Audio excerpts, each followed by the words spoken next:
존경하는 강창희 의장님, 그리고 선배 동료 의원 여러분, 통합진보당 경기도 성남시 중원구 국회의원 김미희입니다.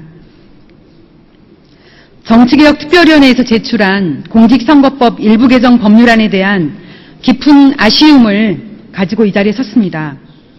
이번에 제출된 공직선거법 일부 개정 법률안은 정당 공천제 폐지 여부를 둘러싼 정쟁에 휩싸여서 깨끗한 정치 실현을 위한 정당 개혁, 정치 쇄신이라는 국민의 염원을 담아내고 있지 못합니다. 국민이 정당 공천제 폐지를 원했던 이유는 공천권이 정당의 일부 지도부에게 집중됨으로써 끊임없이 일어나는 공천 비리, 지방의회가 중앙 정치에 의해 좌지우지되는 문제, 그리고 다양한 정치 세력이 지방의회에 진출하지 못하는 문제를 해결하라는 것이었습니다. 그러나 이번 개정안은 이러한 내용을 담고 있지 못합니다. 공천 비리 근절을 위해서는 소수 지도부에게 부여된 공천권을 당원들과 국민에게 부여하는 제도를 만들어야 합니다.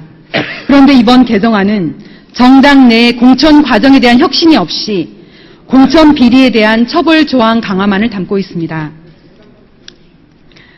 즉, 정당 권력의 핵심인 공천권을 소수 지도부의 손에서 절대로 내놓지 않겠다는 것으로밖에 보이지 않습니다.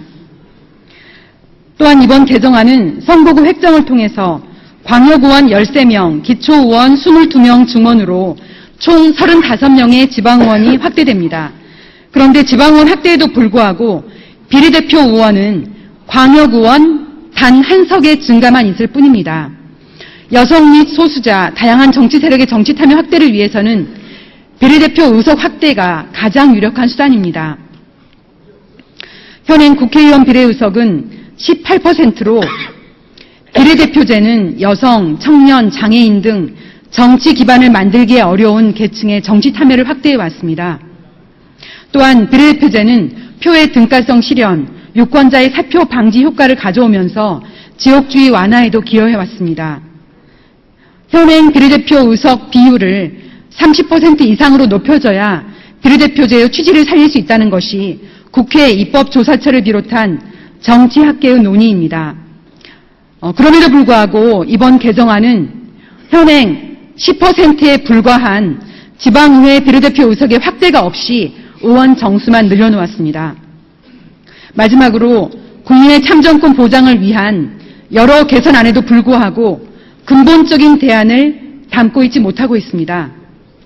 사전 투표시간 연장, 투표시간 청구권 신설은 투표율 제고와 참정권 보장에 긍정적입니다.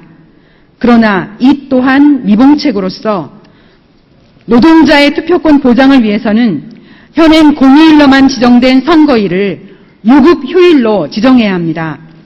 택배 노동자, 건설 노동자, 화물 노동자, 서비스 노동자 등 비정규직 노동자의 투표권 보장을 위해서는 투표 당일 시간을 저녁 9시까지 연장해야만 합니다. 이와 같은 중요한 것들을 놓치고 있는 이번 개정안에 대해서 깊은 아쉬움을 말씀드리는 것입니다. 국회 정치개혁특위가 2월 말까지로 활동 기간이 연장되었습니다. 연장된 기간 동안 공천제 개선을 포함한 정당 개혁, 참정권 확대, 비례대표제 확대를 포함한 국민의 염원이 반드시 제도적으로 반영되도록 정치개혁특별위원회 위원님들께 간곡하게 호소드립니다. 또한 이번 개정안의 미흡한 점이 반드시 개선될 수 있도록 해주시기를 다시 한번 호소드리면서 토론을 마치겠습니다. 감사합니다.